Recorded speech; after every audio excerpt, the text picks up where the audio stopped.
कि अगर आप प्राइसिंग पे खेलोगे ना ई कॉमर्स में भी, तो आप कभी भी सस्टेन नहीं कर सकोगे। ब्रांड का नाम पता है, जिसको प्रोडक्ट पता है, उस पर जब मैं सेल्स रिलेटेड एड्स पुश करूंगा तो मेरी कन्वर्जन होगी और प्रॉपरली होगी। पाकिस्तान में इशू ये है कि पाकिस्तान में हर बंदा होलसेल के पीछे पड़ा हुआ है। होलसेल मॉडल के ऊपर आप 5 करोड़ की भी सेल कर लो ना, तो आपके पास कभी इन्वेस्टर रुकेगा नहीं, आएगा ही नहीं। अब मिडिल क्लास में पाकिस्तान में ब्रांड्स हैं ही नहीं। एलीट क्लास की मेंटालिटी क्या है? एलीट क्लास ये कहती है कि अगर उसने सिल्वर की चेन ही लेनी है ना, तो वो देखेगा कि इंटरनेशनल ब्रांड होना चाहिए। सब यूएसपी छोड़ दो, सिर्फ कस्टमर सेटिस्फेक्शन के ऊपर ही काम कर लो ना। आपसे बड़ी सेल्स किसी ने नहीं करनी, आपसे बड़ा ब्रांड कोई नहीं होगा।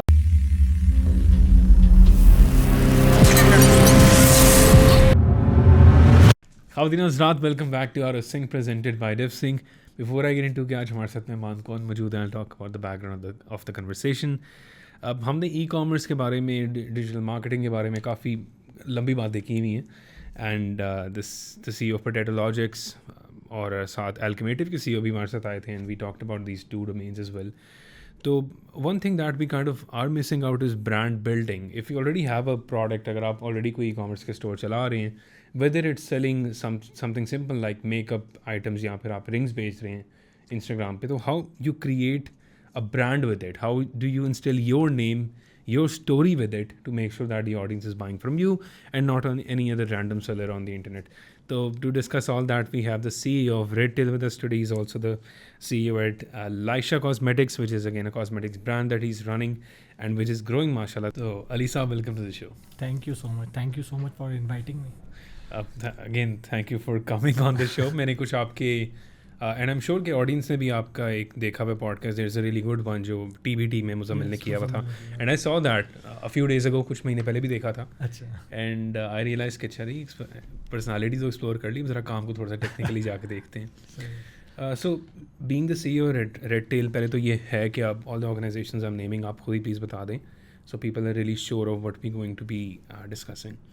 लाइशा कॉस्मेटिक्स का आपने मुझे बताया था, एंड आई ऑल्सो सॉ कि आप एज अ कंसल्टेंट भी काम कर रहे हैं विद मेनी ऑर्गेनाइजेशंस। तो what do you do and what have you been able to generate from it, ये सवाल मैंने करना था। सही। अच्छा, थोड़ा सा जर्नी कवर कर लेता हूँ, इतना पीछे नहीं जाता। एजुकेशन लाइफ मेरी बहरिया से है।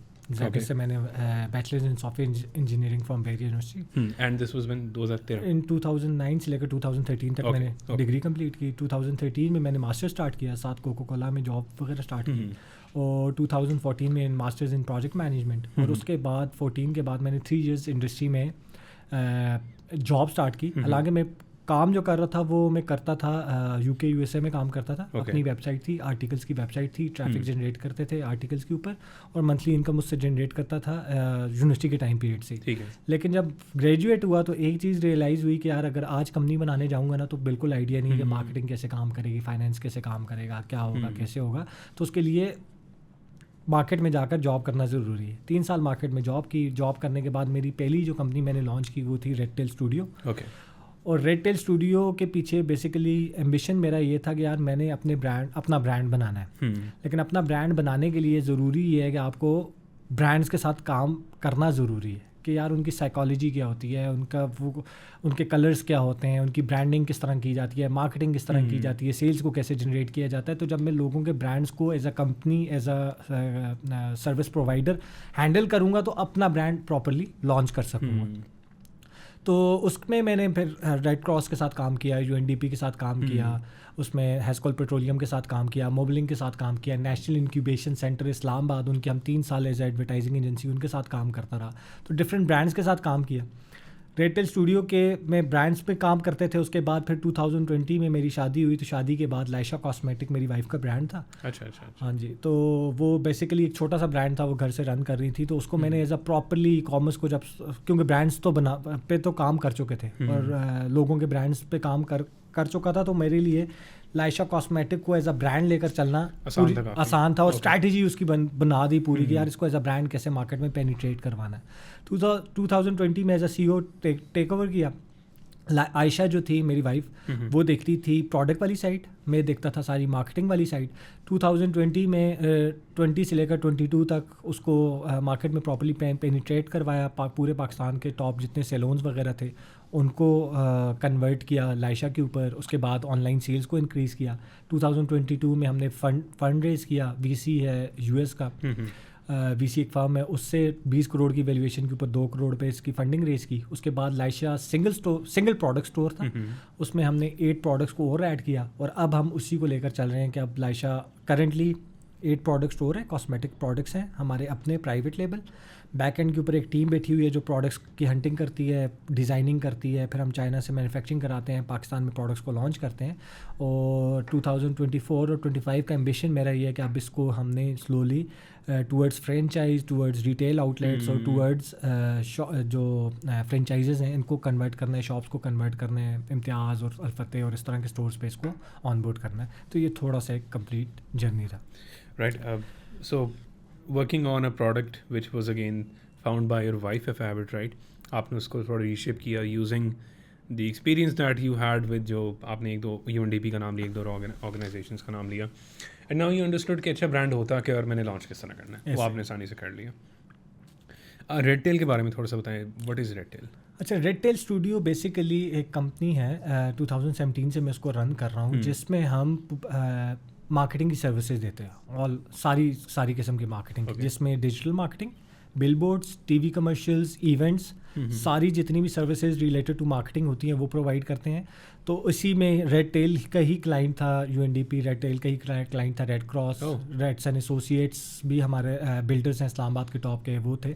तो इसमें मैंने तकरीबन कम से कम 40-50 ब्रांड्स के साथ काम किया हुआ, उनके साथ डिफरेंट सर्विसेज के ऊपर काम करके रेड टेल स्टूडियो करता रहा हूँ। अभी करंटली रेड टेल स्टूडियो का ये है कि हम बहुत लिमिटेड UK USA के कुछ ब्रांड्स के साथ काम करते हैं, लेकिन बहुत लिमिटेड काम करते हैं, क्योंकि पाकिस्तान में इशू ये है कि सर्विसेज में सबसे बड़ा इशू है कि अगर आप 1 करोड़ रुपए का भी प्रोजेक्ट करते हो तो आपको 50-60 लाख रुपया पेमेंट मिलती है, और 40 लाख रुपया पेमेंट ब्रांड के पास रह जाती है। वो फिर अगला प्रोजेक्ट पकड़ाता है और वो पेमेंट्स आपके पास स्लोली वापस आती है, तो पेमेंट्स का बहुत ज़्यादा इशू होता है। तो इस वजह से सर्विसेज पे इतना मेजर फोकस नहीं करता। कोई बहुत अच्छा ब्रांड मिलता है या UK USA के कोई ब्रांड्स होते हैं उनके साथ काम करता हूँ। मेरे लिए अपना फोकस अभी 2 ब्रांड्स हैं मेरे, लाइशा कॉस्मेटिक और जीलेंजो विच इज़ आईवेयर ब्रांड। इन 2 पे फोकस कर रहा हूँ और इन 2 को लेकर चल रहा हूँ। ठीक है, जो आपने रेड क्रॉस का मेंशन किया था, it is an international committee if I have it right, और उसमें एक भरोसा करें नाम का एक you run a campaign, what was that? अच्छा, रेड क्रॉस का बेसिकली ये कैंपेन थी जो विन की थी वाइट राइस ने, और वाइट राइस के साथ हम एज अ डिजिटल प्रोवाइडर काम कर रहे थे। उसमें उनके बिल बोर्ड्स, उनके टीवी कमर्शियल्स, उनकी डिजिटल मार्केटिंग, ये वाला प्रोजेक्ट हमारे पास था। और भरोसा करें एक कैंपेन थी जो पेशेंट्स प्लस डॉक्टर्स और पेशेंट्स के दरमियान एक अवेयरनेस कैंपेन थी। जो गवर्नमेंट हॉस्पिटल में डॉक्टर्स होते हैं उन पे बहुत ज़्यादा रश होता है, और हॉस्पिटल में भी बहुत ज़्यादा रश होता है पेशेंट्स का, और हर पेशेंट को ये लग रहा होता है कि यार मेरी जो मेरी जो बीमारी है ये सबसे ज़्यादा इंपॉर्टेंट है, या मैं इस वक्त मेरी प्रायोरिटी है, तो मुझे सबसे पहले ट्रीट किया जाए। लेकिन डॉक्टर्स को पता होता है कि यार कौन सा ऐसा पेशेंट है कि जिसको अभी फ़ौरन देखने की ज़रूरत है, या ऑपरेट की ज़रूरत है, या मेडिकल टेस्ट की ज़रूरत है। तो वो उनके दरमियान अवेयरनेस कैंपेन थी कि पेशेंट्स को ये समझाना कि यार उनको पता होता है, आपको प्रायोरिटी वाइज वो डील कर रहे होते हैं, और डॉक्टर्स को से रिलेटेड भी थी कि आप पेशेंट्स की किन किन चीज़ों का ख्याल रखें। तो उससे रिलेटेड बिल बोर्ड्स और इवेंट्स और ये कमर्शियल्स और डिजिटल मार्केटिंग की कैंपेन थी जो हमने 1 साल तक रन की थी। ठीक है, and when we combine red tail and Laisha, so how many members are you collectively? Employees की बात करें, अभी करंटली हैं तकरीबन 25, उसमें से 15 to 16 इन हाउस टीम है। बकाया जो है वो पाकिस्तान के टॉप, जिस तरह डिजिटल मार्केटर्स पाकिस्तान का जो टॉप का है वो हमारे साथ काम कर रहा है। ग्राफिक डिज़ाइनर्स हैं, कंटेंट राइटर्स हैं, वो 10 से 12 लोग जो हैं वो फ्रीलांस पे हमारे साथ काम करते हैं। तो टोटल जो टीम है 25 to 26 बंदों की टीम है। So are you willing to expand this, या आप चाह रहे हैं कि यही जनरेट मोर? नहीं, अभी करंटली जो प्लान है, जो जैसे मैंने पहले बताया कि फ्रेंचाइज मॉडल और रिटेल मॉडल को ऑनबोर्ड को अगर रन करना है तो उसके लिए आपको पूरी एक सेल्स की टीम चाहिए। डेफिनेटली लाहौर के लिए सेल्स की टीम चाहिए, कराची की सेल्स की टीम चाहिए, फिर डिस्ट्रीब्यूटर्स को ऑनबोर्ड करने वाली टीम चाहिए। तो करंटली मैं उस मॉडल के ऊपर काम कर रहा हूँ कि इस टीम को जो एक्सपेंशन करनी है वो ज़्यादा जो एक्सपेंशन होगी टुवर्ड्स सेल्स साइड होगी, कि जिसमें हमने बड़े बड़े आउटलेट्स को कन्वर्ट करना है, पैकेजेस में जाना है, डॉलमन मॉल में जाना है, तो सेल्स की टीम, उसमें फ्रेंचाइजेज जो ऑनबोर्ड करनी है वो भी सेल्स की टीम होगी, और डिस्ट्रीब्यूटर्स को जो ऑनबोर्ड करना है उसके लिए भी सेल्स की टीम होगी। तो इस टीम के ऊपर अभी मेजरली काम कर रहा हूँ। और जो दूसरा ब्रांड ज़ीलेंज़ो अभी आईवेयर ब्रांड लॉन्च कर रहा हूँ, उसकी भी एक कंप्लीट 10-12 बंदों की टीम लॉन्च हो रही है। इसके बाद एक यूके का इन्वेस्टर है जो पाकिस्तान में इन्वेस्टमेंट कर रहा है, एक ब्रांड लॉन्च करना चाह रहा है वो इलेक्ट्रॉनिक्स वाली साइड पे, तो उसकी 20-25 बंदों की उसकी टीम बन रही है, वो लॉन्च होगी। तो ये टीम एक्सपेंशन की विद इन 2 years अराउंड 60-70 लोगों की टीम इंशाल्लाह एक्सपेंशन की तरफ जाएगी। ठीक है, चलिए अब मज़े के टॉपिक पे आते हैं। कुछ ना डेफिनेशन चीज़ों की ज़रा बना लेते हैं। मैं एक केस स्टडी उठाता हूँ।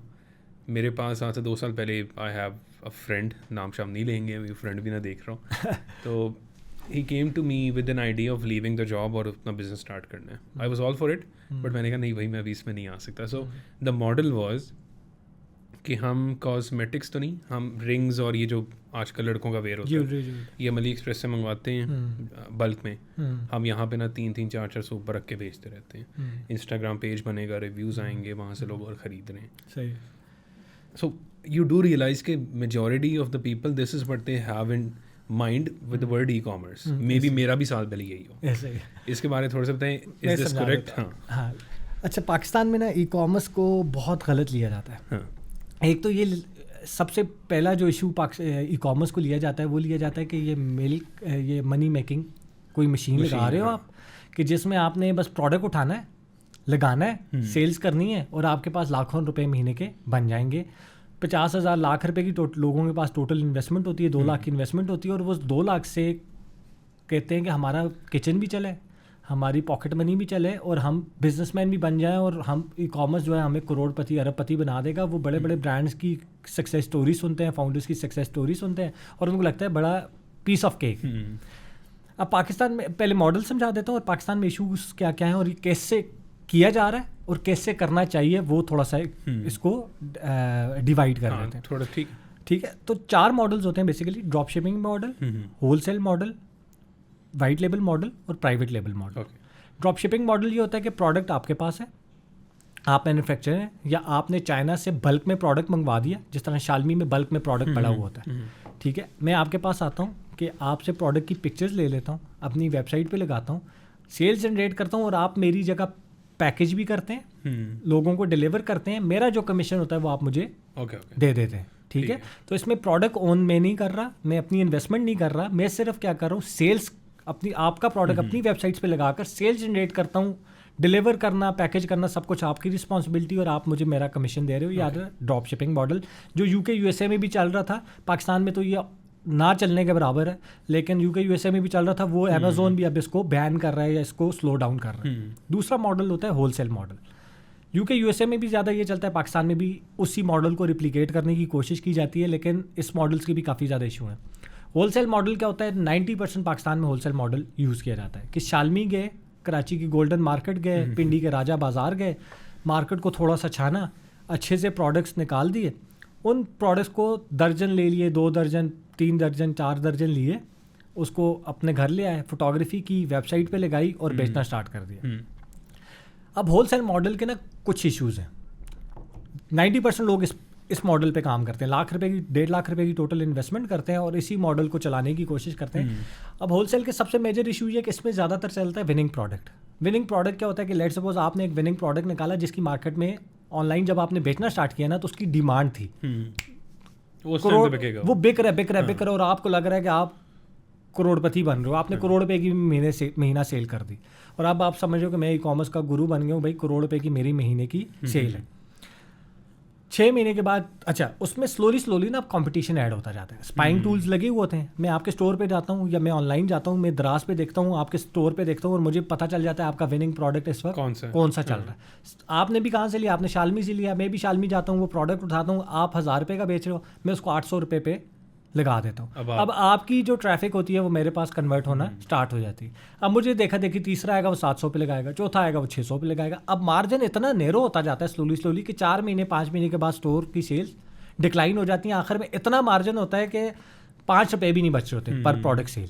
ठीक है, तो आप क्या करते हो, आप वो प्रोडक्ट बंद कर देते हो। अब आप नया प्रोडक्ट ढूंढना स्टार्ट करते हो। अब आप 10 प्रोडक्ट्स और लेकर आए हो, उसमें से एक कोई चल गया तो चल गया, ना चला तो कीप ऑन ट्राइंग। ठीक है, तो ये होता है होलसेल मॉडल। अब होलसेल मॉडल में सेल्स करोड़ों की होती है, लेकिन जब वो प्रॉफिट गिनने बैठता है ना 3 महीने बाद 4 महीने बाद, तो उसको लगता है भाई 4 करोड़ की सेल करके मेरे 5-6 लाख रुपये निकाले टोटल। मैंने किया क्या है, और 4 महीने बाद मेरा स्टोर भी बंद हो गया। अब अगले महीने से जो टीम की कॉस्ट है या जो वो कॉस्ट है वो मैंने बेयर करनी ही करनी है, क्योंकि नया प्रोडक्ट ढूंढना है, और नया प्रोडक्ट जब तक चलेगा तब तक टीम को मार्केटिंग का ये कॉस्ट तो देनी पड़ेगी। वो जो प्रॉफिट भी किया होता है वो आपका नुकसान में कन्वर्ट हो जाता है। ये हो गया होलसेल मॉडल। अब वाइट लेबल मॉडल क्या होता है, जिस तरह आपके सामने कप पड़ा हुआ है, एक कप आप ले लेते हो, कोई भी प्रोडक्ट लेते हो, उसके ऊपर आप अपनी लेबलिंग करा लेते हो, अपने ब्रांड का नाम लिखवा लेते हो, उसकी पैकेजिंग आप अपनी करवा लेते हो। ये होता है वाइट लेबल मॉडल। चौथा मॉडल एक्सप्लेन कर देता हूँ और फिर इस मॉडल्स के ऊपर भी आता हूँ। चौथा मॉडल होता है प्राइवेट लेबल मॉडल, जिस पे मैं काम कर रहा हूँ, सेंटेंस स्टोरीज काम कर रही है। पर इंडिया की अगर आप मार्केट में जाएं तो आपने शार्क टैंक इंडिया देखा होगा, तो सामने जो सामने शार्क्स बैठे हुए, अमन गुप्ता हो गया, बोट वाला, शुगर कॉस्मेटिक्स, लेंस कार्ड, मैं उसके ऊपर भी आता हूँ। प्राइवेट लेवल में ये होता है कि आप क्या करते हो कि ये सेम कप को आप थोड़ा सा चेंजेस लेकर आते हो। थोड़ा सा उसकी डिज़ाइन में चेंज करते हो, उसकी यूएसपी को ही क्रिएट करते हो, और उस यूएसपी के ऊपर फिर मैन्युफैक्चर के पास जाते हो, यार ये कप मुझे ऐसे नहीं चाहिए, इसकी ये यूएसपी है, ये डिज़ाइन है, ये मुझे मैन्युफैक्चर करके दो, और अपनी पैकेजिंग और सारी चीज़ें उसको प्रोवाइड करते हो। वो आपको जब प्रोडक्ट खुद बनाओ या उससे बनवाओ डजेंट मैटर, लेकिन आपके प्रोडक्ट की कुछ यूएसपी होनी चाहिए, आइडेंटिटी होगी, वो आप क्रिएट करवाते हो, और उसके ऊपर आप जब लॉन्च करते हो तो उसको कहते हैं प्राइवेट लेबल मॉडल। ठीक है, Laisha is a private label brand, sentence story is a private label brand, इस तरह के जितने भी ब्रांड्स हैं वो प्राइवेट लेबल ब्रांड। अब पाकिस्तान में लोगों को ये समझ नहीं आती कि होलसेल मॉडल के ऊपर आप 5 करोड़ की भी सेल कर लो ना, तो आपके पास कभी इन्वेस्टर रुकेगा नहीं, आएगा ही नहीं। अब आप 5 करोड़ की सेल कर रहे हैं, आपके पास मुझे देने के लिए कोई यूएसपी ही नहीं है। आपके प्रोडक्ट में वो प्रोडक्ट आपका तो है ही नहीं है। बेसिकली आप एक स्टोर हो, एक करियाने का स्टोर हो, जिसके ऊपर प्रोडक्ट्स पड़े हुए हैं, बंदा जा रहा है करियाने से प्रोडक्ट ले रहा है और चलता जा रहा है। अब मेजर जो गेम है ना, जो जिसकी सक्सेस स्टोरीज लोग सुनकर इस ई कॉमर्स में उतरते हैं, वो गेम है प्राइवेट लेबल की। आप इंडिया की मार्केट कंपेयर करें, जो सामने शार्क्स बैठे हुए हैं, अमन गुप्ता कुछ एक्स्ट्रा नहीं कर रहा। उसने क्या किया हुआ है, स्पीकर्स, ब्लूटूथ स्पीकर्स और हेडफोन्स और ये चीज़ें उसने अपने नाम के साथ, बोट के नाम के साथ चाइना से मैन्युफैक्चर करवाई, इंडिया में लॉन्च कर दी। अब लॉन्चिंग में लोगों को इशू ये होता है, पाकिस्तान में ख़ास तौर पे, कि वो जो प्रोडक्ट्स होलसेल पे बेच रहे हैं उनका टारगेटेड जो ऑडियंस है वो होती है लोअर क्लास। ओके, जिसको ये परवाह नहीं होती ये किस ब्रांड का है। आपने ज्वेलरी की बात की, अब लोअर क्लास जब ज्वेलरी ले रही होती है वो ये नहीं देख रही होती कि ज्वेलरी ज़ारा की है या मैंगो की है या ये कौन से ब्रांड की है। वो देख रही होती ज्वेलरी है, अच्छी है, प्यारी लग रही है, बाय कर लो। मतलब अगर कोई सिल्वर चेन ही खरीद रहा है मार्केट हाँ, सिल्वर चेन खरीद रहा है, सिल्वर चेन सर्च किया, हाँ सिल्वर चेन सर्च किया, उसको जो सिल्वर चेन मिल गई, सस्ती मिल गई, सबसे सस्ती मिल गई, उस प्राइस की गेम है, उसने वो बाय कर ली। ठीक है, तो लोअर क्लास और मिडिल क्लास का 30%, लोअर मिडिल क्लास के लिए आप, ये दो जो ऑडियंस होती है ये प्राइस सेंट्रिक होती है। एलीट क्लास पे आता हूँ। लोअर क्लास मैंने समझा दिया कि वो प्राइस सेंट्रिक होगी, उसको नहीं परवाह होगी कि पैकेजिंग कैसी है, ब्रांड कैसा है, सबसे सस्ता दे दो। चेन की क्वालिटी भी वो नहीं देखेगा, कि डिस्क्रिप्शन नहीं देखेगा कि आप कौन सी क्वालिटी में दे रहे हैं, सबसे सस्ता जो दे रहा होगा वो ले लेगा।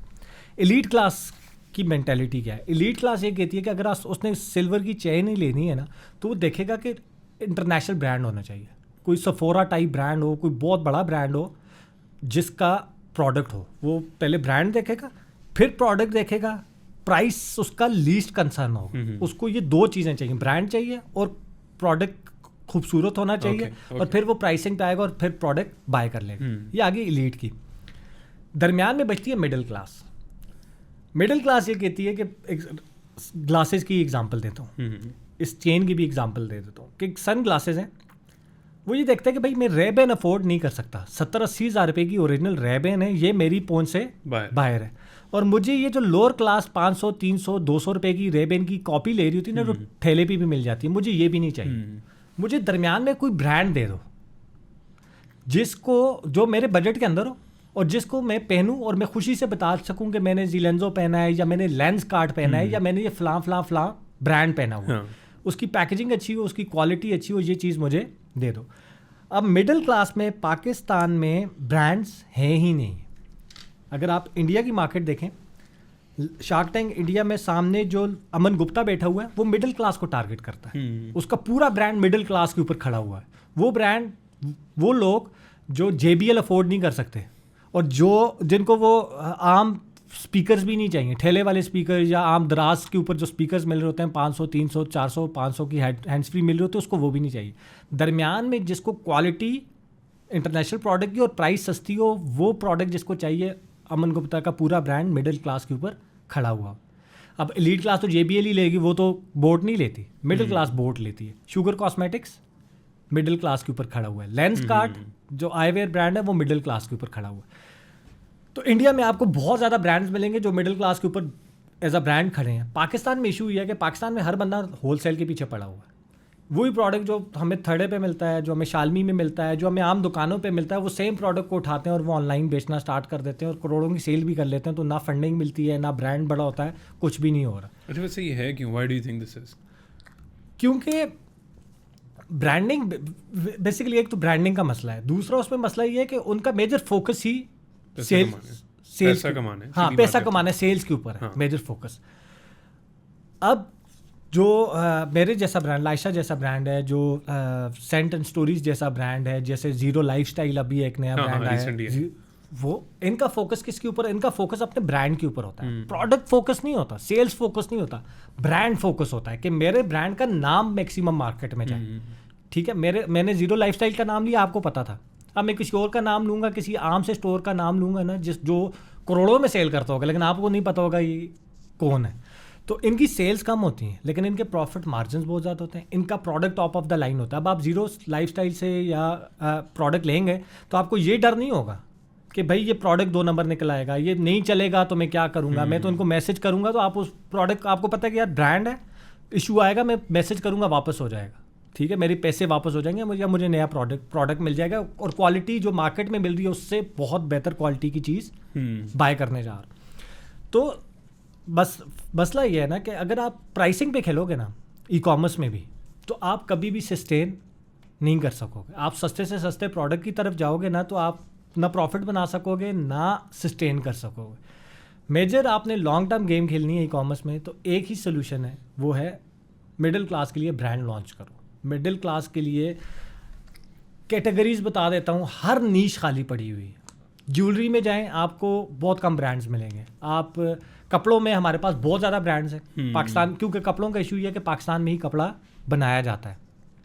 ठीक है, पाकिस्तान में मैन्युफैक्चर होता है। अगर आपने कपड़े लॉन्च करने हैं तो आपको पता है प्राइवेट लेवल पे ही अपने नाम के साथ भी लॉन्च करने हैं, तो आपको पता है मैं फैसलाबाद जाऊंगा, अपने डिज़ाइन लेकर जाऊंगा, बंदे को दे दूंगा, वो मेरे कपड़े प्रिंट करके दे देगा, मैं ऑनलाइन आऊँगा, लॉन्च कर लूँगा। ठीक है, लेकिन जो प्रोडक्ट चाइना से आते हैं ना, उसका प्रोसेस थोड़ा सा लंबा होता है। सफ़र जितना लंबा होता है उतना मुश्किल होता है, जितना मुश्किल होता है उतने कम लोग उस सफ़र के ऊपर चलते हैं। और अल्टीमेटली आई थिंक कंपटीशन भी कम है बहुत उसमें। यही कह रहा हूँ कि उसमें कंपटीशन बहुत ज़्यादा कम, क्योंकि सफ़र मुश्किल है ना, रास्ता मुश्किल है, तो बहुत कम लोग उस रास्ते पे चलते हैं। लेकिन जो उस रास्ते पे चल रहे होते हैं, सबसे उनके सक्सेसफुल होने के चांसेस बहुत ज़्यादा होते हैं। अब कपड़े पे अगर मैं बात करूं, पाकिस्तान में जो प्रोडक्ट बनता है, पाकिस्तान में 3-4 प्रोडक्ट्स बनते हैं, और हर बंदे की कोशिश होती है ये 4 प्रोडक्ट्स लॉन्च करूं। एक होता है कपड़ा, दूसरा होता है ज्वेलरी, तीसरा होता है ये लेदर के प्रोडक्ट्स। उसको पता है सियालकोट जाना है, लेदर की इंडस्ट्रीज़ हैं, वॉलेट लेकर, डिज़ाइन लेकर जाऊँगा, वो मुझे बना कर दे देगा, मैं लॉन्च कर दूँगा। ठीक है, तीसरी ज्वेलरी है, और चौथा स्किन केयर के प्रोडक्ट्स। ये 4 प्रोडक्ट्स ही पाकिस्तान में आपको नज़र आएंगे। ये 4 प्रोडक्ट्स के ही ई कॉमर्स स्टोर सबसे ज़्यादा नज़र आएंगे। अब इसके अलावा इलेक्ट्रॉनिक्स की अगर मैं बात करूँ, इलेक्ट्रॉनिक्स एसेसरीज़ की बात करूँ, तो इतनी बड़ी रेंज है इलेक्ट्रॉनिक्स एसेसरीज़ की कि आप उसके ऊपर अच्छे से अच्छा ब्रांड खड़ा कर सकते हो। बिल्कुल, कि आप इलेक्ट्रॉनिक्स एसेसरीज़ के प्रोडक्ट्स नोट करो, अपने पास पूरी लिस्ट बनाओ, 400 प्रोडक्ट निकल के आएगा, उसमें से आप दराज पे चेक करो यार सबसे ज़्यादा इनमें से हाई सेलिंग या हाई डिमांड वाले प्रोडक्ट्स कौन से, उन प्रोडक्ट्स को शॉर्टलिस्ट कर दो। 5 प्रोडक्ट्स के आप चाइना अलीबाबा पे जाकर डिफरेंट मैन्युफैक्चरर से बात करो। एक चीज़ का सिर्फ ख्याल रखना होता है कि प्राइस सेंट्रिक पे नहीं जाना, क्वालिटी सेंट्रिक पे जाना है। जो top of the line manufacturer होगा, जो India, Australia, UK, USA product अपने भेजता होगा, उससे प्रोडक्ट अपना बनवाना है, पाकिस्तान में मंगवा कर लॉन्च करना है। लेकिन एज अ ब्रांड प्रॉपरली फिर ब्रांडिंग में भी पैसा लगाना है, इन्फ्लुएंसर्स पे भी पैसा लगाना है, अपने ब्रांड को प्रमोट करना है। ब्रांड प्रमोट होगा, प्रोडक्ट ऑटोमेटिकली सेल होता जाएगा। सही है। सो एसेंशियली आप कह रहे हैं कि एक यूएसपी आपने ढूंढ ली, डू योर रिसर्च। अगर मैं इसको थोड़ा सा रिफाइन डाउन करने की कोशिश करूँ, spend your time on it, और फिर आप आइडेंटिफाई करो कि अच्छा what's the best thing I can sell. ठीक है, ये तो हो गया। अब ब्रांड आइडेंटिटी की बात करते हैं, will come back to this in a moment, लेकिन इसके बारे में बात करते हैं। You mention zero. I saw business studies का स्टूडेंट था हमारी प्राइवेट यूनिवर्सिटी ही एक, and they were doing an experiment. कोई सेमेस्टर के प्रोजेक्ट नहीं होते, अगर आपको यूनिवर्सिटी में याद हो, मेरा जब आपका टाइम था हम भी करते होते सही बात। तो they placed a couple of fake Apple watches, जो एक वो T500 है, एक S600 है, एंड वेरी गुड पैकेजिंग, और एक वो ज़ीरो की वॉच पड़ी हुई थी, गत्ते की पैकेजिंग थी, but it had the brand name zero. And most of the people were preferring that watch because उसकी थोड़ी सी ब्रांड आइडेंटिटी थी। People recognize the brand and they realize कि यार इसमें मसला हुआ, कोई बैठा हुआ देखने के लिए। Now taking this as an example, और हमारी पहले भी जो गपशप लग रही थी थोड़ी सी कि आप दूध लेने जाते हैं, आप मिल्क पैक उठाते हैं, साथ और भी बड़े ब्रांड पड़े होते हैं, पानी लेने जाते हैं, पिक नेस्ले, आप पॉडकास्ट में आते हैं, आउट ऑफ सिंक पे आते हैं। तो how important is brand identity when you talk about e commerce? अच्छा, ब्रांडिंग ना, ज़्यादातर लोग ब्रांडिंग को भी ये समझते हैं कि एडवर्टीजमेंट इज़ ब्रांडिंग। आप मिलियंस ऑफ रुपीस खर्च कर लोगे एडवर्टीजमेंट पे, जो दिखता है वो बिकता है। अगर आपने एग्जांपल सुनी होगी कि आप दिखाते जाओ तो वो बिकता जाएगा। ब्रांडिंग सिर्फ दिखाने का नहीं है, ब्रांडिंग की चार चीज़ें इंक्लूड होती हैं ब्रांडिंग में। एक तो पहले आपने बात की, सबसे पहले और सबसे इंपॉर्टेंट चीज़ आती है आपकी ब्रांड आइडेंटिटी। अगर आप दुनिया के ब्रांड्स को समझना और पढ़ना स्टार्ट करें ना, तो आपको रियलाइज़ होगा एप्पल है, ज़ीरो है, ऊबर है, करीम है, मैंगो है, जितने भी ब्रांड्स के मैं नाम लेता रहूँगा, इसमें सब में एक चीज़ कॉमन है कि उनके ब्रांड का नाम इज़ 4 अल्फ़ाबेट्स और 5 अल्फ़ाबेट्स। ओके। एप्पल का लैपटॉप्स के साथ कोई ताल्लुक नहीं है। देखिए, सोचने को देखें तो एप्पल एक सेब का और एक आईटी में एक इलेक्ट्रॉनिक्स के प्रोडक्ट का आपस में क्या रिलेशन है? तो उसने एप्पल क्यों रखा है उसका नाम? सिंपल सा लॉजिक।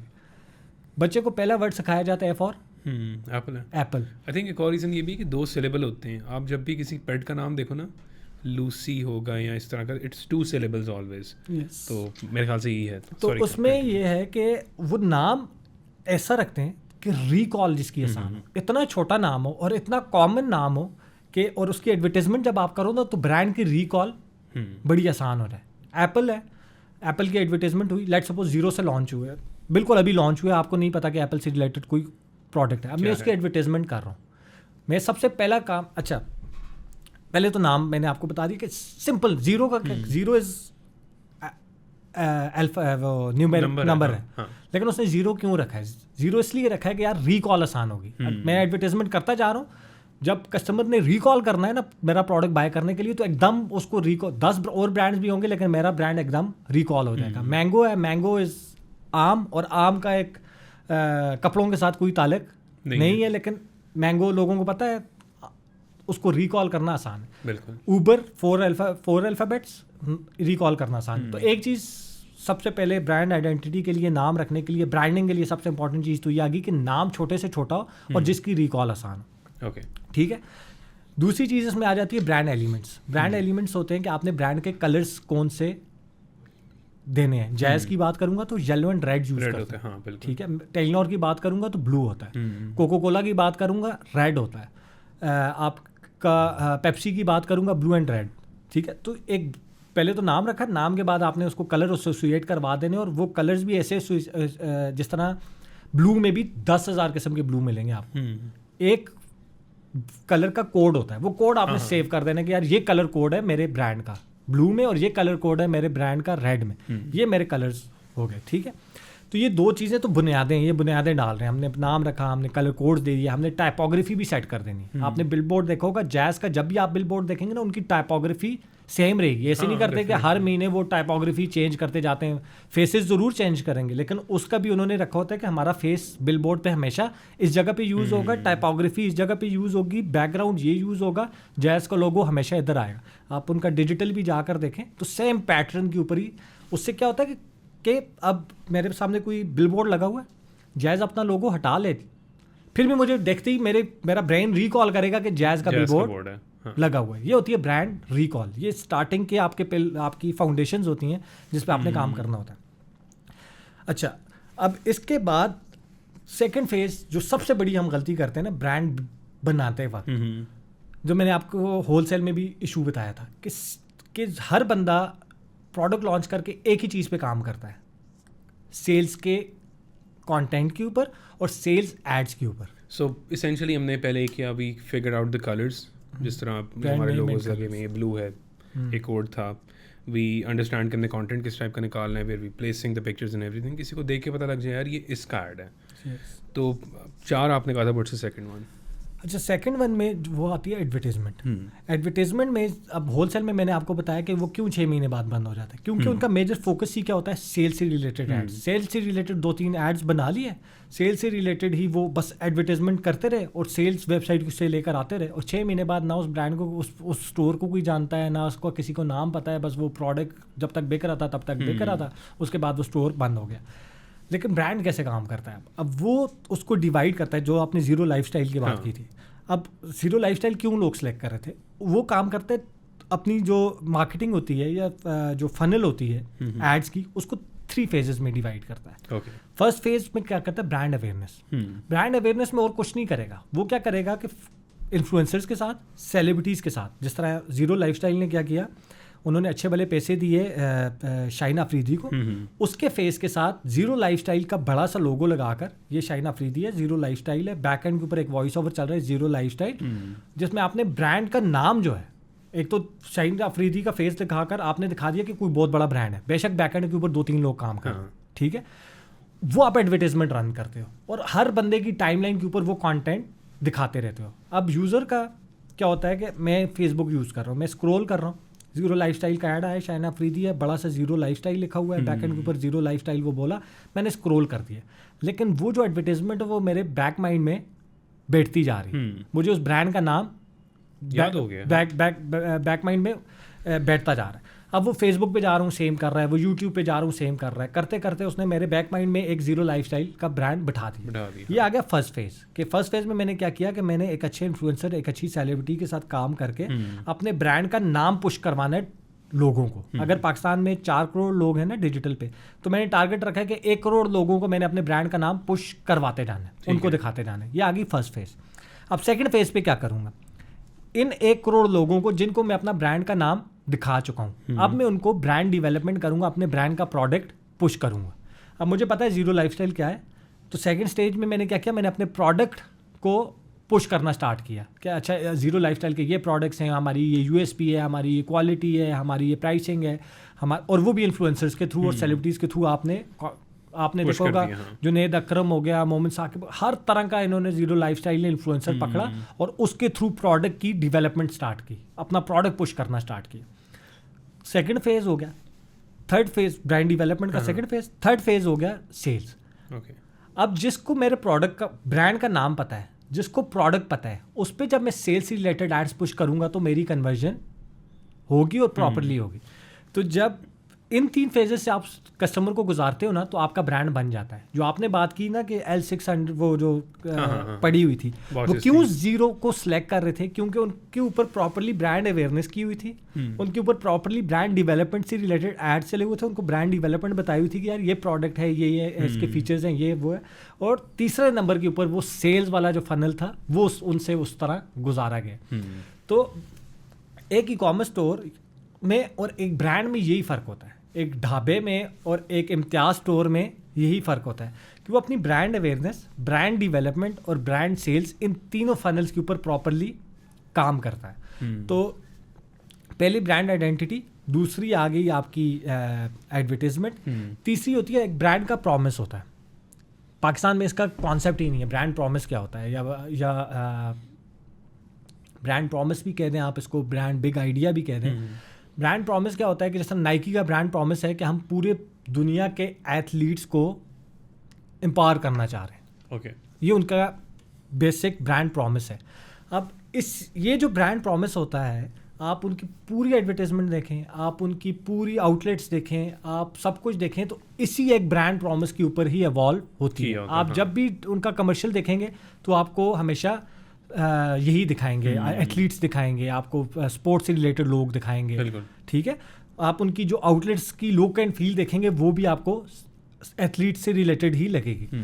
तो एक ब्रांड का जो उसका की एरिया है, जो वो प्रॉमिस है, वो इम्पॉर्टेंट होता है ब्रांड को लॉन्च करने से पहले। जो मैंने पहले बात की थी कि कोक, आपसे जब डिस्कशन कर रहा था कि कोक और पेप्सी सेम प्रोडक्ट है, लेकिन कोक की एडवर्टाइजमेंट आप देखें, उनका ब्रांड प्रॉमिस देखें या उनकी लुक एंड फील देखें, वो डिफरेंटली टारगेट करता है। पेप्सी डिफरेंटली टारगेट करता है। पेप्सी यूथ पे ज़्यादा काम करता है, वाइब्रेंट कलर्स पे ज़्यादा काम करता है। उसके पीछे उनका एक ब्रांड प्रॉमिस है जिसके थ्रू वो मार्केट में पेनिट्रेट करवा रहे हैं। इसी तरह कोक है, वो बांटे खुशियाँ, उनकी बिग आइडिया है, उस बांटे खुशियाँ के ऊपर वो फैमिलीज़ के ऊपर काम करते हैं, गिगलिंग करते हुए दिखाते हैं, स्माइल्स दिखाते हैं, और उससे रिलेटेड वो अपने ब्रांड को लेकर चलते हैं। सेम उनकी मार्केटिंग होती है, बिल बोर्ड भी इसी तरह का होता है, टीवी कमर्शियल भी इसी तरह का होता है, डिजिटल भी इसी तरह का होता है।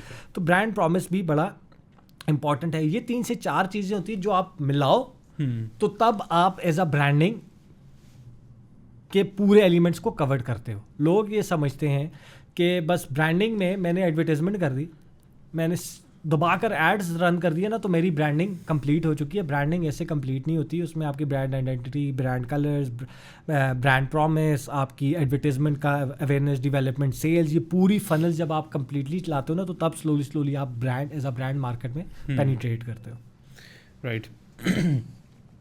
अच्छा, एक चीज़ बीच में मिस भी हुई थी, but I want to ask if that adds value as well, कि let's say I have a gaming brand, मेरे कोई gaming brand, I will try to use the face of a gamer, well known, Arsalan ऐश पकड़ लिया, that happens as well, या फिर you get a celebrity और इसको चला दो। देखें, इसमें 2 चीज़ें हैं। अगर लेट्स सपोज मैं कॉस्मेटिक ब्रांड हूँ, ठीक है, तो हमारी कोशिश ये होती है, और एज अ ब्रांड भी आपको करना ये चाहिए कि कॉस्मेटिक्स में जो top of the line influencer है, जो कंटेंट ही कॉस्मेटिक्स से रिलेटेड बनाती है, जिसको लोग जानते ही कॉस्मेटिक प्रोडक्ट्स की वजह से हैं। वो जो प्रोडक्ट लोगों को रिकमेंड करती है और लोग उसकी बात मानते हैं, और उस हज़ारों की तादाद से वो प्रोडक्ट फिर सेल होता है क्योंकि उसने रिकमेंड किया हुआ है। हमारी कोशिश भी ये होती है, 2 तरह के वो होते हैं ना, कि अगर आपने ब्रांड डेवलपमेंट करनी है तो फिर मैं क्या करूँगा, कॉस्मेटिक्स से रिलेटेड ही ज़्यादा इन्फ्लुएंसर्स को उठाऊंगा और उनके थ्रू अपने मार्केट, अपनी जो टारगेट ऑडियंस है उन तक अपना प्रोडक्ट पेनिट्रेट करवाऊंगा। सेलिब्रिटी भी यूज़ कर सकता हूँ, लेकिन सेलिब्रिटी को मैं मेरी ब्रांड अवेयरनेस के लिए तो यूज़ हो सकती है। लेट्स सपोज कॉस्मेटिक्स प्रोडक्ट्स को मैं, कॉस्मेटिक तो हर घर में यूज़ होता है और सेलिब्रिटीज़ को पूरा पाकिस्तान ही जानता है, तो फिर मैं एक फेस ऑफ द ब्रांड लूँगा जिसके थ्रू मैं फिर बिलबोर्ड्स और टीवी कमर्शियल्स और डिजिटल मार्केटिंग और इसके थ्रू उसके फेस के साथ में पूरे पाकिस्तान में पेनिट्रेट करवाऊंगा एज अ ब्रांड नेम। उससे मुझे सेल्स बड़ी कम आएंगी उस सेलिब्रिटी के थ्रू, लेकिन लोगों को पता होगा, जिस तरह अभी मैं और आप बैठे हैं, लेट्स सपोज कुछ ब्रांड्स ऐसे होंगे जो मेरे और आपके लिए नहीं है, लड़कियों के ब्रांड्स है, कॉस्मेटिक का ब्रांड है, शुगर कॉस्मेटिक का नाम ले लेता हूँ, नायका का या हुदा ब्यूटी का। अब हुदा ब्यूटी मेरे लिए या आपके लिए तो नहीं, हम उसकी टारगेट ऑडियंस नहीं है, लेकिन मुझे भी पता है और आपको भी उसका पता है। किस वजह से पता है? कि वो जो सेलिब्रिटीज़ ऑन बोर्ड करती हैं, जिसके थ्रू वो मैसेज में प्रोडक्ट का नाम या अवेयरनेस की जाती है, तो उसके लिए आप सेलिब्रिटी को यूज़ कर सकते हो।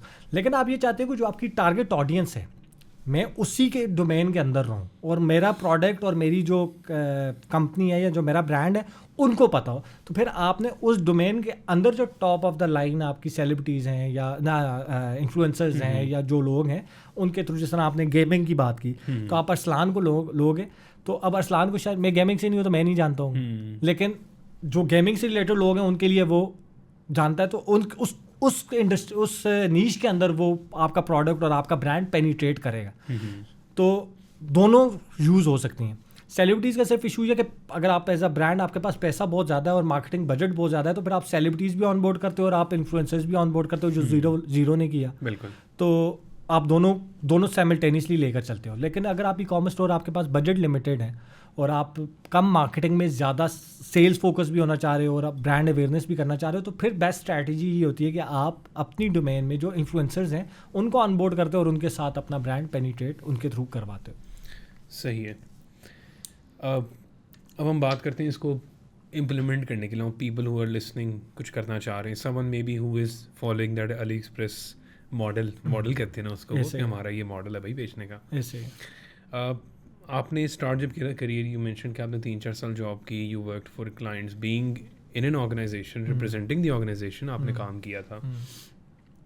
आई हैव नोटिस कि जो ग्राफिक डिज़ाइनर्स होते हैं अनपेड इंटर्नशिप्स करके आए होते हैं कंपनीज में, उनका हाथ ज़्यादा सेट होता है। आप उनको लोगो बनाने को होगा ना, दिल actually think of the stuff you said, कि आइडेंटिटी क्या है, कलर्स क्या है, कोई टाइपोग्राफी क्या है, एलिमेंट कैसे ऐड करने। हाँ, तो एक तरफ ये है और दूसरी तरफ आपको बताए क्या है जो चल रहा है, ठीक है। उसमें डिटेल में नहीं जाएंगे, बट सिंपली है that you learn from other people doing it. कोई कोर्स देख लिया, यूट्यूब पे कोई सीरीज़ देख ली मैंने, एक प्रैक्टिस प्रोजेक्ट बनाया था और अब मैं आ गया हूँ कि भाई मैं अब इसमें पैसे कमाना चाह रहा हूँ। तो व्हाट इज़ द, क्योंकि अगेन आपकी बात थी कि पीपल वांट इंस्टेंट मनी, हाँ instant money, get rich quick scheme जो एक होती है कि मैं किस तरह पैसा जल्दी कमा लूँ, तो सीखा, साथ ही मैंने कमाना शुरू कर दिया।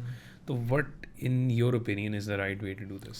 अच्छा, इसमें मैं काफ़ी ज़्यादा पहले भी बात कर चुका हूँ और इस पर मेरा हमेशा यही होता है कि यार देखो, मैं आपको सच्ची बात बताता हूँ कि मैं 25 से 30 लाख रुपए महीने का कमाता था जब मैंने 15,000 रुपये की जॉब छोड़ी थी, स्टार्ट की थी। ओके, ठीक है, मैं बैकएंड पे 20-25 लाख रुपए कमाता था डिजिटल से, अपनी वेबसाइट से। लेकिन उसके बावजूद मैंने 15,000 रुपये की जॉब से स्टार्ट की, 50,000 रुपये गया, 50। जब मैं जॉब छोड़ रहा था ना, तो मेरी 2.5 लाख रुपये सैलरी थी, कंपनी की गाड़ी थी, कंपनी का पेट्रोल था, सब कुछ था। तो एक आज कोई बंदा 20-25 लाख कमा रहा हो ना, और उसको कहो कि यार जॉब करो, तो वो सबसे पहले ये कहेगा 25 लाख रुपये देगी जॉब, 5 लाख रुपये 10 लाख रुपये देगी जॉब, ये नहीं दे रही तो मैं क्यों जॉब करूँ। 25 लाख तो बहुत बड़ी अमाउंट है। जो फ्रीलांसर 1.5 लाख रुपये भी कमा रहा होता है ना, तो उसको कह दो ना कि जॉब का, तो उसको लग रहा होता है ये मेरे साथ इसने पता नहीं मुझे गाली दे दी है जॉब का कह के, मैं अपना CEO हूँ और मैं खुद करता हूँ। लेकिन अगर आपने बिज़नेस प्रॉपर समझना है, अगर आपने ई कॉमर्स हो, डिजिटल मार्केटिंग हो, सर्विसेज हो, कोई भी इंडस्ट्री हो, अगर आपने उसमें टॉप पर पहुंचना है, अगर आपका गोल ही है कि यार महीने के 5-10 लाख, तो फिर तो घर से बैठ कर करते रहो। 5 लाख से ऊपर मैं आपको गारंटी देता हूँ 5-10 लाख से ऊपर आप नहीं जा सकते। वो इसलिए नहीं जा सकते कि आपको 5 लाख से ऊपर जाने के लिए फिर आपको टीम चाहिए, फिर आपको खुद CEO बनना पड़ता है, और आपको फिर पता हो कि यार मैंने अपने ब्रांड की, अब आपकी वो कंपनी होगी ना, जब आपने एम्प्लॉयज़ रख लिए तो वो कंपनी होगी। अब उस कंपनी की मैंने मार्केटिंग कैसे करनी है, मैंने फाइनेंस कैसे मैनेज करूँगा, मैं उसकी लेट्स सपोज HR कैसे मैनेज करूँगा, हम इसको स्केल कैसे करेंगे, इन सारी चीज़ों की आपको ज़रूरत पड़ेगी। अब ये एक्सपीरियंस आप फ्रीलांसर काम कर रहे थे, आप घर पे अकेले काम कर रहे थे, ये इन चीज़ों का एक्सपीरियंस आपके पास नहीं है, तो आप जब टीम बनाने जाओगे, क्यों फ्रीलांसर से टीम नहीं बनती? वो उनको क्यों लगता है यार मेरे अलावा कोई अच्छा काम नहीं कर पाता है, वो काम मैं खुद करता हूँ तो बड़ा फिट होता है, किसी से कराता हूँ वो नहीं होता, क्योंकि उनके पास वो लीडरशिप क्वालिटीज़ नहीं बनती, उनको ये जो डिपार्टमेंट्स हैं इनका पता ही नहीं होता, क्योंकि उन्होंने जॉब नहीं की होती। तो मेरी हमेशा सजेशन ये होती है, लेट्स सपोज कोई बंदा ई कॉमर्स में आना चाह रहा है, ई कॉमर्स का स्टोर लॉन्च करना चाह रहा है, तो मैं उनको ये कहता हूँ कि यार 2 महीने 3 महीने पहले एज अ फ्री किसी भी कॉमर्स भी ब्रांड के साथ इंटर होकर तुम्हें पूरा ना 3 महीनों के अंदर पता चलेगा कि यार ये गेम क्या है, हंटिंग कैसे होती है, सोर्सिंग कैसे होती है, प्रोडक्ट चाइना से पाकिस्तान पहुंचता कैसे है, फिर उसकी पैकेजिंग कैसे होती है, फिर ऑनलाइन सेल्स के एड्स कैसे रन होते हैं, फिर क्रिएटिव्स कैसे बनते हैं, इन्फ्लुएंसर्स को कैसे ऑनबोर्ड किया जाता है, एड्स कैसे बनाए जाते हैं। ये पूरी गेम तुम्हारे सामने जब ओपन होगी, फिर तुम्हें पता चलेगा यार ये गपशप, ये एक बंदे की बस की बात नहीं है। इसके लिए आपको टीम चाहिए, और ये उसका फंडामेंटल्स हैं, ये उसके डिपार्टमेंट्स हैं, ये हंटिंग वाला ये डिपार्टमेंट है, क्रिएटिव का ये डिपार्टमेंट है, मार्केटिंग का ये डिपार्टमेंट है, जो बैकएंड के ऊपर इन्वेंट्री वाला ये डिपार्टमेंट है, ये डिपार्टमेंट यूज़ होते हैं, उन लोगों के ये स्किल सेट चाहिए सब कुछ। तो 2-3 महीने आप इस पर लगाएं। मेरी वैसे तो सजेशन ये होती है कि एटलीस्ट 1 साल 1.5 साल किसी भी ब्रांड के साथ जाकर ई कॉमर्स स्टोर अगर लॉन्च करना चाह रहे हो तो जॉब कर लो। उस जॉब में आप जो सीखते जा रहे हो, अपना बिजनेस प्लान उस हिसाब से क्रिएट करते जाओ। जब मैं 3 साल बाद मार्केट में उतर रहा था तो जॉब छोड़कर ये नहीं किया था कि मैंने उस वक्त सोचा कि अब 3 क्विट कर रहा हूँ तो अब सोचूंगा कि क्या बिज़नेस करूँ। मैं उसके साथ फाइनेंस में भी बैठता था, मार्केटिंग डिपार्टमेंट में भी बैठा होता था, ह्यूमन रिसोर्स में भी बैठा होता था, सेल्स वालों के साथ भी बैठा होता, सब कुछ देख रहा होता था कि यार मैंने कंपनी अगर रन करनी है ना तो मुझे as a leader, as a CEO कौन कौन से एस्पेक्ट चाहिए, कौन कौन सी मुझे स्किल सेट चाहिए और किस तरह के लोग चाहिए जो मुझे इन डिपार्टमेंट्स के लिए चाहिए हो। तो साल 1.5 साल जब लगा लेते हो और उसके बाद आप अपना बिजनेस प्लान, अपना मार्केटिंग प्लान, अपने एम्प्लॉयज़, अपने फ्रीलांसर से काम कराना है, वो सब कुछ जब आप बना लेते हो ना, फिर आप जॉब क्विट करो और अपना ब्रांड या अपना स्टोर लॉन्च कर लो। एक चीज़ तो हमेशा यही सजेस्ट करता हूँ कि यार काम घर से ब्रांड्स नहीं बनते, घर से टीम। कोविड में बने थे वैसे। हाँ, कोविड में बने थे, लेकिन देखो कोविड में भी हमारी भी कोविड में सेल्स सबसे ज़्यादा गई थी। पेनिट्रेट तो उन लोगों ने किया ना, आज बड़े सबसे ज़्यादा वो हुए जिन्होंने एज अ टीम CFO रख दिया या मार्केटिंग तू देखे, कोई तगड़ा बंदा उठाया मार्केटिंग वाला कि तू पार्टनर आ जा, 4-5 बंदों की जिन्होंने टीम्स क्रिएट करके ब्रांड्स को लॉन्च किया। हाँ। सिंगल इंडिविजुअल मुझे अभी तक मार्केट में मैं कितने ई-कॉमर्स के ऐसे लोगों को जानता हूँ, 5,000 मेरे पास स्टूडेंट है, उसमें से 4,500 स्टूडेंट ऐसा होगा कि जो 4-4, 5-5 साल जिनको हो चुके हैं मार्केट में, और आज भी वो स्टूडेंट ही हैं। आज भी वो कोई कोर्स लॉन्च होता है तो उसका कोर्स ले लेते हैं, दूसरा लॉन्च होता है, तीसरा लॉन्च होता है, चौथा लॉन्च होता है, हर किसी के कि अभी तक वो सीख ही रहे हैं। क्यों क्रैक उनसे नहीं हो पा रहा। और कुछ लोग मेरे पास, मेरे अपने ही स्टूडेंट्स या ऐसे लोग हैं कि जो 6 महीने, 8 महीनों में, 1 साल में उनका माइंडसेट इतना बन चुका है कि वो अब स्केलिंग की तरफ और इन्वेस्टमेंट्स की तरफ लेकर जा रहे हैं। तो कहने का मकसद ये है कि विजन और माइंडसेट होना ज़रूरी है। आपका माइंडसेट हो, आपका विजन हो कि यार मैंने बड़ा कितना बड़ा करना है। मैंने लेट्स सपोज लाइशा है, मुझे आज आप पूछे ना कि इसको कितने करोड़ की कंपनी बनानी है और कब बनानी है, तो 100 करोड़ का फिगर भी मैंने रखा हो कि ये 100 करोड़ की कंपनी कब बनेगी और कैसे बनेगी और कितने प्रोडक्ट्स होंगे, कितने स्टोर्स होंगे, कितनी फ्रेंचाइजेज होंगी। ये 500 करोड़ की बननी है तो ये कैसे होगी, ये 1000 करोड़ की बननी है तो ये कैसे होगी।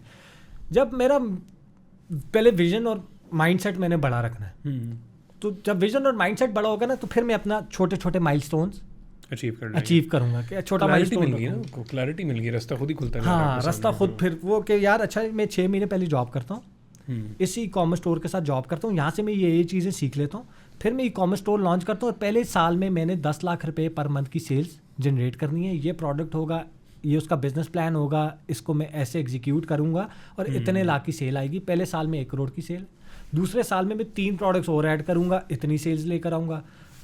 तीसरे साल में मैं 2 आउटलेट्स इसकी ओपन करूँगा, इतने प्रोडक्ट्स की रेंज इंक्रीज़ कर दूँगा, इतनी इन्वेस्टमेंट रेज करूँगा और उसके थ्रू इतना। तो ये इम्पॉर्टेंट है। हमारा मसला क्या है यूथ का, जो मैंने अभी तक 5,000 स्टूडेंट्स को ट्रेन कर निकाला है कि हम पढ़ के एक ईजी मनी, दूसरा इंस्टेंट मनी, तीसरा और माइंडसेट और विजन नहीं है, हम किचन मनी के पीछे पड़े हुए कि मुझे महीने का ना 80,000 रुपया, लाख रुपया बनाना है। घर से बहुत प्रेशर है, घर के खर्चे पूरे करने हैं, 80,000 लाख रुपया, 80,000 रुपया लाख रुपया चाहिए, कुछ किए बगैर थोड़ी सी मेहनत किए बगैर कि बस ये प्रोडक्ट है, बस प्रोडक्ट दे दो। नहीं पता भाई ये बिकेगा नहीं बिकेगा, इसकी डिमांड क्या है, इसकी रिसर्च क्या है, इसमें कितने कंपटीशन ऑलरेडी है, वो किस प्राइस पे बेच रहा है, मैं किस प्राइस पे बेचूंगा, मेरी USP क्या है, उसकी USP क्या है, वो 5 करोड़ की कैसे सेल कर रहा है, मैं कुछ नहीं पता और ना मैंने ये पता करना है। अली भाई ने कह दिया ये प्रोडक्ट बिकना है, मैंने उठाना है मार्केट से, मैंने वेबसाइट पे लगाना है, 3 महीने ऐड चलाने हैं। जब वो नहीं बिकेगा तो अली भाई को गालियां देनी है कि अली भाई आप तो कह रहे थे ये बिकेगा, ये तो मुझसे नहीं बिका। आपके कोर्स 50,000 रुपये का कोर्स लिया, किसी भी ट्रेनर का कोर्स लिया, मैं तो फ्री में दे रहा हूँ, कोर्स लिया, उस कोर्स का मुझे कोई फ़ायदा नहीं हुआ, मेरा तो प्रोडक्ट नहीं बिका मुझसे। अच्छा, इस पे भी सॉरी कंटिन्यू पर। तो इसमें ये है मेनली इम्पॉर्टेंटली 2-3 चीज़ों के ऊपर, एक तो माइंडसेट पे काम करो, विजन पे काम करो।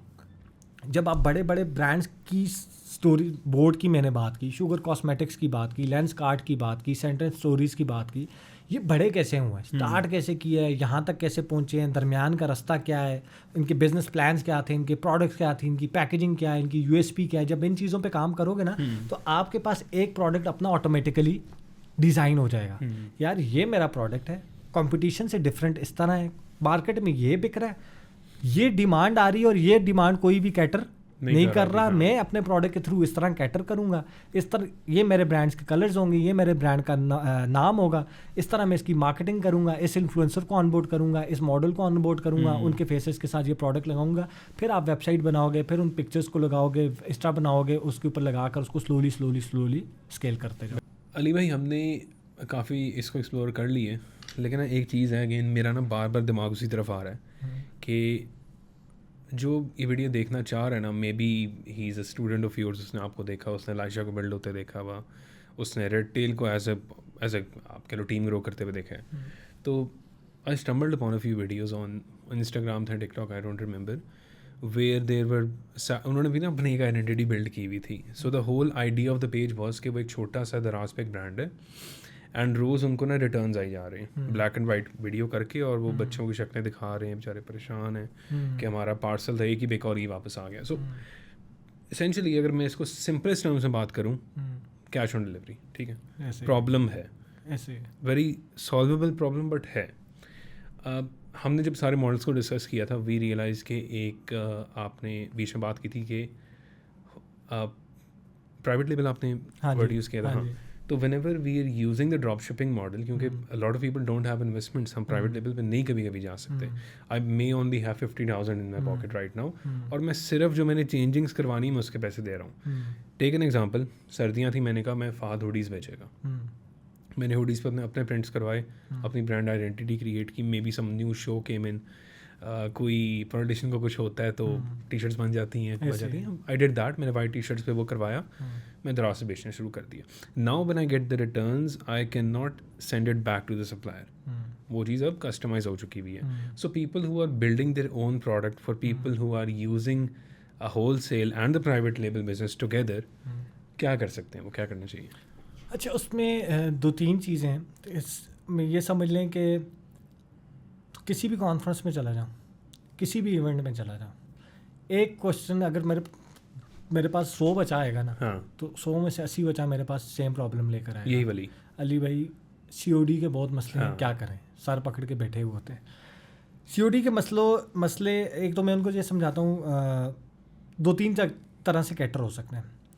एक तो ये कि अगर आपने C कैटेगरी का, लो कैटेगरी का प्रोडक्ट बेचना है और आपने अपने ब्रांड के ऊपर काम नहीं किया हुआ, ब्रांड से मेरा ये मतलब है कि अपने ब्रांड से लेट्स सपोज डाइवर्सिटी है, डाइवर्सिटी इज़ अ होलसेल या वाइट लेबल ब्रांड का है, ठीक है। वो भी क्या करता है कि वो मोबाइल कवर्स हो गए, की चेन्स हो गई, मोबाइल लैपटॉप के कवर्स हो गए, लैपटॉप शीट्स होंगी, वो भी जो होलसेल में बिक रहा होता है ना, वो लॉन्च करता है। लेकिन वो क्या करता है, उसकी क्वालिटी थोड़ी सी बेहतर करता है, अच्छी क्वालिटी में लॉन्च करता है।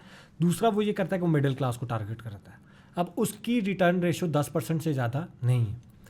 ज़्यादातर जो मैंने इशू देखे ना कि जब आप C कैटेगरी का प्रोडक्ट लॉन्च करते हो ना, और उसकी टारगेट ऑडियंस लोअर क्लास होती है, दराज आपको पता है 90% customer lower class customer use करता है। किसी भी इलीट क्लास में या अपर मिडिल क्लास में दराज बहुत लिमिटेड यूज़ होता है। वो ज़्यादातर उनकी प्रेफरेंस होती है कि इंस्टाग्राम के ऊपर जो ब्रांड जो फॉलो किए हुए हैं वो वहाँ से वो प्रोडक्ट ले लें, या वो गूगल के ऊपर एक दफ़ा जाकर वो चीज़ सर्च करते हैं, इंस्टा फेसबुक पे वापस जाते हैं तो उससे रिलेटेड उनको ब्रांड्स के एड्स नज़र आना स्टार्ट हो जाता है, उनसे जाकर वो चीज़ ऑर्डर कर लेते हैं।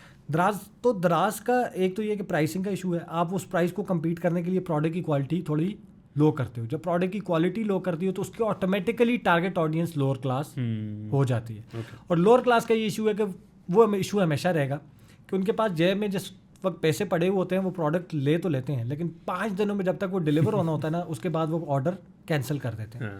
अब इसको 2-3 तरीके से कैटर किया जा सकता है। एक ही होती है कंफर्मेशन कॉल ज़रूर करें। ऑर्डर आया तो सबसे पहले आपने क्या करना है कि ऑर्डर उसी वक्त उस कस्टमर को अपना एड्रेस, उसका मोबाइल नंबर कंफर्मेशन के लिए कर दिया, तो उसमें ये होगा कि आपके अराउंड 10%, 12%, 15% हो जाएंगे, कम हो जाएंगे, ठीक है। दूसरा, अगर आप किसी ऐसी कंपनी के साथ काम करें कि जो ओवरनाइट डिलीवरी दे। दूसरा हमारा मेजर इशू है 5 दिनों में जब तक प्रोडक्ट पहुंचना होता है ना तब तक।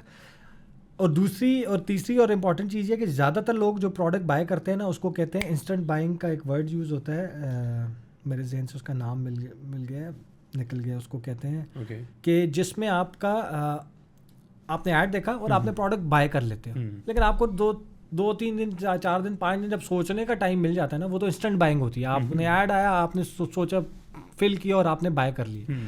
तो जब 4-5 दिन, तो आप तब तक माइंड चेंज कर चुके हो तो कि छोड़ यार, चाहिए नहीं जाता, नहीं लेता। इसकी जगह मैं उधर से वो दूसरी चीज़ ले लूँगा, आएगा तो एक ये चीज़। दूसरी चीज़ उसमें एक और इशू आता है कि मुझे जब ऐड नज़र आया, पहला ऐड नज़र आया, पेन ही है, बड़ा खूबसूरत पेन था, मैंने बाय कर लिया 1900 रुपये का। फेसबुक क्या करता है, और आपने कंफर्मेशन कॉल भी कर ली, आपने मुझे कॉल कर ली और कंफर्म कर लिया कि आपको ये ऑर्डर चाहिए, मैं आपको कहता हूँ जी ऑर्डर चाहिए, आप डिस्पैच कर दें। फेसबुक क्या करता है कि अब आपको उसी पेन से रिलेटेड ऐड आने लग जाएंगे, एड्स नज़र आने स्टार्ट हो जाएंगे। और अगर आप होलसेल पे काम कर रहे हैं ना, तो सेम पेन जो होगा वो जितने स्टोर्स बेच रहे होंगे ना, उनके एड्स नज़र आएंगे। अब उसमें तीसरा ऐड मैंने देखा, उसमें ये पेन 1200 रुपये का था। अब मैंने आपको कंफर्मेशन दी हुई है, लेकिन हम एथिकल कोई इतनी तगड़ी मुल्क नहीं है। मैं अब वो 1200 वाला ऑर्डर करूँगा, 1900 वाला मेरे घर पे जब डिलीवर होगा मैं उसको कहूँगा कैंसिल है, और जो 1200 वाला मेरे पास आएगा उस 1200 रुपये वाले को मैं रख लूँगा। तो उससे भी क्या होगा कि बैकएंड के ऊपर उस जिसने वो भेजा था 1900 रुपये का, उसको तो वो हिट पड़ गई। उसने पार्सल भेजे, 30 उसमें से रिफ्यूज़ हो गए, 70 लोगों ने ले लिया। लेकिन ये इशू ना, लाइशा, सेंट एंड स्टोरीज, जो खाड़ी, सफ़ायर, अगर आप इनके देखेंगे ना, तो इनके 5 से 6% से ऊपर रिटर्न रेशो नहीं है। मेरा 7% है, लाइशा पे 7% है, सेंट एंड स्टोरीज का 6% है। लाइशा को मैं 5% पर लेकर आ सकता हूँ। हम कंफर्मेशन कॉल नहीं करते। आपने ऑर्डर किया, हम कोई कंफर्मेशन कॉल नहीं करते, हम ऑर्डर आपका डिस्पैच करते हैं और आप ले लेते हो, क्योंकि हमारी एक तो टारगेट ऑडियंस डिफरेंट है। मिडिल क्लास ऑर्डर करके वेट नहीं करती, ये नहीं सोचती कि मेरे पास इसके पैसे होंगे नहीं होंगे, इतने घर पे भी उस वक्त पैसे हैं या नहीं है, मैं घर पे नहीं भी हूँ तो बैकएंड से अम्मी ले लेंगी, या नौकर ले लेगा, या वाइफ ले लेगी, या घर का दूसरा भाई ले लेगा और पूछेगा भी नहीं कि भाई मंगवाया है। हाँ, बस पार्सल था, वो तुम्हारे नाम पे आया, मैंने ले लिया, और उसको मैसेज कर देंगे भाई 2,500 रुपये का पार्सल आया था, ख़रीद लिए। तो ये अगर आप अपर मिडिल क्लास से रिलेटेड अच्छी क्वालिटी वाले प्रोडक्ट्स, अच्छी क्वालिटी में फिर उसके बैनर्स अच्छे बनाओ, कंटेंट अच्छा बनाओ, वीडियोस अच्छी बनाओ, अगर आप उसको प्रॉपरली प्लेस करते हो ना अपनी टारगेट ऑडियंस पे, तो आपको ये इशू बहुत कम फेस करने पड़ेंगे। लेकिन आप प्राइस सेंटर रखोगे, होलसेल पे काम करोगे, लोअर क्लास पे टारगेट काम करोगे, तो ये इशूज़ आएंगे ही आएंगे। मेरे पास कोई ट्रिक इसकी नहीं है जिसमें कम कर सकूँ। रिड्यूस इस तरह किया जा सकता है कि ओवरनाइट जिस दिन ऑर्डर आए उसी दिन कुरियर कंपनी डिलीवर कर दे, तो उसको टाइम कम मिल जाएगा। आपका प्रोडक्ट उसने ऑर्डर किया, रात को उसको डिलीवर हो गया, उससे कम हो सकता है। लेकिन कुरियर कंपनी 4 से 5 दिन लगाती हैं वो डिलीवर। ओवरनाइट TCS करती है सिर्फ, वो भी पहले ओवरनाइट करती थी, अब नेक्स्ट डे होता है। और एक तो डिलीवरी जल्दी से जल्दी रख लो, कंफर्मेशन कॉल कर लो, और कस्टमर को लूप में रखो, पहुंच जाए, या उसको मैसेज चला जाए, या व्हाट्सएप चला जाए, ट्रैकिंग नंबर चला जाए कि यार ये ट्रैकिंग नंबर है तुम्हारा, कल इतने पैसे रेडी रखना, तो मैं प्रोडक्ट मिल जाएगा। व्हाट्सएप के ऊपर भी ये ऑन किया जा सकता है। तो ये 2-3 चीज़ें जिससे किया जा सकता है, लेकिन ये वाइड होलसेल मॉडल में रिड्यूस नहीं हो सकता। अगर आप ब्रांड पे काम कर सकते हो तो ये रिड्यूस हो सकता है। ओके। और मुझे अब बात करते करते याद है that one of the stores use this to their advantage as well. वो फ़ोन का एक स्टोर है, I don't remember the phone ओए, प्राइस नाम का। हाँ, तो आपने बात की थी कि एक टैगलाइन होती है, तो उनकी टैगलाइन होती है बिना खोलिए करके कुछ था, कि आप खोल लें पार्सल, आप पे भी ना करें, तसल्ली करके आप पे करें। तो they use this to their advantage as well.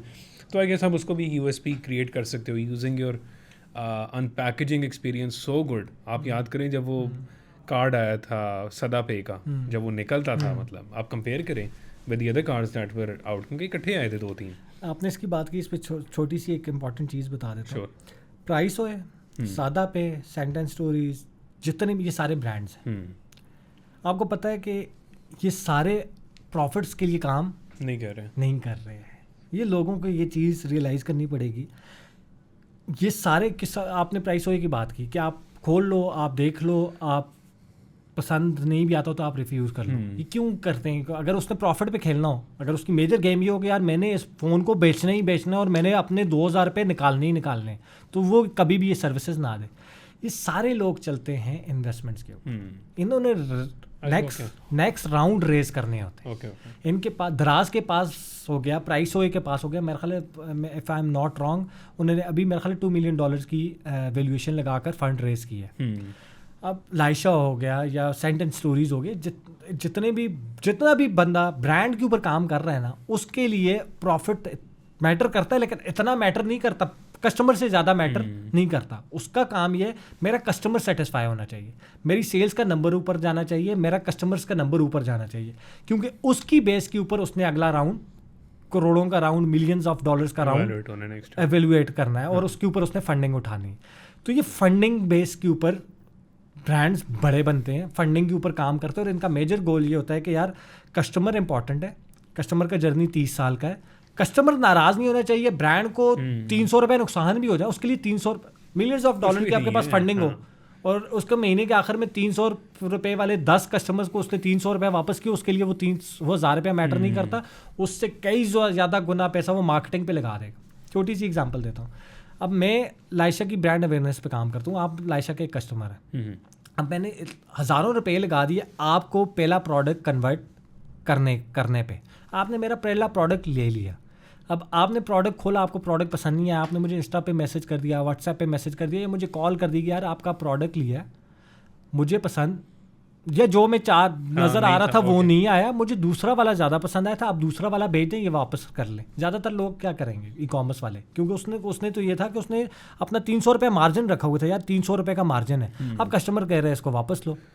तो वो क्या, या ब्लॉक कर देते हैं, या रिप्लाई नहीं करते, या वो नहीं करते। हम क्या करते हैं, हम उसको कहते हैं कि आप वेबसाइट पे देख लो, ये भी रखो अपने पास, आपको जो चाहिए ना वो भी हमें बताओ, मैं आपको वो एज आ फ्री गिफ्ट भेजूँगा, एक की बजाय 2 भेजूँगा, आप चूज़ कर लो आपको क्या चाहिए। क्यों करते हैं ऐसे कि अगर मैंने आप पे 1500 का प्रोडक्ट बेचा, मेरा 700 रुपये बीच में मार्जिन था, एक तो उसी मार्जिन में से ही मैंने आपको एक एक्स्ट्रा प्रोडक्ट भेजूँगा, तो मुझे 100 रुपये बच जाएगा, ठीक है, एक चीज़। लेकिन एज अ पाकिस्तानी जब मैं आपको न्यू प्रोडक्ट भेजूंगा ना, और आपके पास वो प्रोडक्ट आएगा, तो आप एक्सपेक्ट नहीं कर रहे थे यार ये प्रोडक्ट भी मुझे दे दिया, ऊपर से एक नया प्रोडक्ट भी दे दिया, और मुझसे पैसे भी नहीं लिए, और बेहतरीन सर्विस थी, कॉल की, अटेंड की, रिप्लाई किया, मेरा इशू, तो एज अ ब्रांड आपका मेरे ऊपर एक ट्रस्ट आ जाएगा। दूसरा ये, अब आप अगले 30 साल तक ना, 30 ना भी हो, अगले 3 साल तक आप मेरे कस्टमर बन चुके हैं। जो मैंने हज़ारों रुपए लगाकर नया कस्टमर ढूंढना है, मुझे नए कस्टमर की ज़रूरत ही नहीं पड़ी, वो हज़ारों रुपए मेरे बच गए, मेरा ये कस्टमर मेरा लॉयल कस्टमर बन गया। अब ये बगैर किसी टेंशन के जब भी चाहे मेरी वेबसाइट पे ऑर्डर करेगा, जब इसको इशू होगा मुझे बता देगा, नहीं तो ये वो प्रोडक्ट लेता रहेगा। और यही मेरी फ्री कैंपेन करेगा। कोई आपसे पूछेगा लैशेस लेनी है ना, तो आपको का एक्सपीरियंस मेरे साथ इतना अच्छा हुआ, आप कहोगे यार लाइशा से लो, उसकी ये लैशेस मंगवाई थी, ये टॉप ऑफ द लाइन थी, ये इतनी बेहतर नहीं थी, लेकिन ये वाली मेरे साथ अच्छी की थी, तुम बोलो। वो फ्री में मेरा ब्रांड एम्बेसडर बन गया। ये लोगों को ये चीज़ समझ नहीं आती, यहाँ पे कस्टमर सर्विस तो है ही नहीं। मैं अपने बच्चों को ये भी सजेस्ट करता हूँ कि सब यूएसपी छोड़ दो, सिर्फ कस्टमर सेटिस्फेक्शन के ऊपर ही काम कर लो ना। आपसे बड़ी सेल्स किसी ने नहीं करनी, आपसे बड़ा ब्रांड कोई नहीं होगा। जो आपने प्राइस की बात की, उसने भी इसी चीज़ को के ऊपर काम किया, यार कस्टमर सेटिस्फाइड हो, कस्टमर सेटिस्फेक्शन के ऊपर काम कर लो। कोई ब्रांड काम नहीं कर रहा, आप ऑटोमेटिकली आपकी यूएसपी आप खुद से बन जाओ। सही है। तो इंश्योरिंग के if we starting a brand named cup, तो कप की अपनी स्टोरी हो, कप का अपना पैकेजिंग एक्सपीरियंस हो, कप का एक अपना प्रॉमिस हो, एंड उसके बाद आप कह रहे हैं कि ऑटोमेटिकली बाकी चीज़ें हो रही हैं। तो क्वाइट एन इंटरेस्टिंग कन्वर्सेशन मैं तो कहूँगा। अभी word mainly talking about brand building और ब्रांड को बनाना किस तरह, लेकिन हमने और भी काफ़ी चीज़ों को एक्सप्लोर किया है, and definitely gone into the nitty and gritty of it, कि हमने वो एग्जांपल्स कुछ ली थी बिल्कुल बेसिक सी। तो अली साहब, thank you so much for coming on the show. Thank you so much for having. It was a pleasure. खावदीन हज़रात, आज के लिए इतना ही था। टिल नेक्स्ट टाइम, अल्लाह हाफ़िज़। अच्छा, कस्टमर एक्सपीरियंस नाम का एक वर्ड होता है, सो इट्स कस्टमर सर्विस।